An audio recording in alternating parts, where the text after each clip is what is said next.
Salut! Et ben aujourd'hui, comment faire un fumoir à poisson ou à ce que vous voulez avec un vieux frigo. D'accord? Alors d'abord, on récupère un vieux frigo mort. Là, la bête. Hop, hop, j'ai déjà démonté la grille. Là. Là, la chose. C'est épouvantable. Je continue. Démontage de la grille. Et en pinçant évidemment les tuyaux pour éviter de s'échapper l'éventuel gaz. Et maintenant je vais démonter le petit groupe pression pour voir si je peux encore l'utiliser, sinon faut tout virer. Bon, quand on en est arrivé là, je vais démonter la plaque qui est là. Voilà, c'est des vis, il faut les virer. Et maintenant il faut virer ça. Hop. Et ce tuyau là qui contenait du gaz, il faut le virer absolument. Donc il faut démonter ça et essayer d'enlever tous les tuyaux qui sont à l'intérieur, puisque effectivement ça va chauffer et il ne s'agirait pas que ça vous pète à la gueule.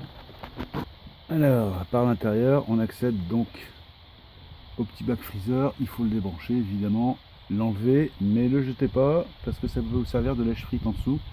Ça évitera que la graisse retombe sur votre sciure et fasse une mauvaise fumée, acre et compagnie avec la graisse. Alors, tout est démonté, le groupe, l'évaporateur, le freezer, le frigo est vidé de toute électricité ou gaz.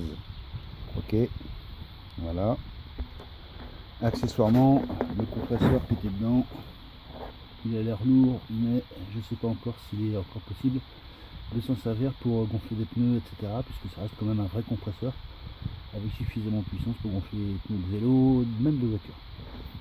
Alors on verra ça plus tard. Pour l'instant, Karcher dans le frigo. Bonsoir. Alors une fois que c'est nettoyé, karcherisé, il faut enlever la partie plastoc là qui est dans la porte, qui servira à rien et qui est même encombrante, parce que quand on va fermer, ça risque de gêner l'âtre de la fumée. Alors hop, en route. Voilà, là la partie intérieure de la porte est virée. Sous les pavés la plage, donc il faut virer aussi la laine de verre. Hop, voilà, la laine de verre est virée. J'ai fait ça à la sauvage comme d'habitude, avec ces engins spacieux là. Hop, la porte de frigo est à poil, c'est de la bonne vieille tôle. Voilà, maintenant il s'agit de faire un trou à la scie-cloche sur le dessus.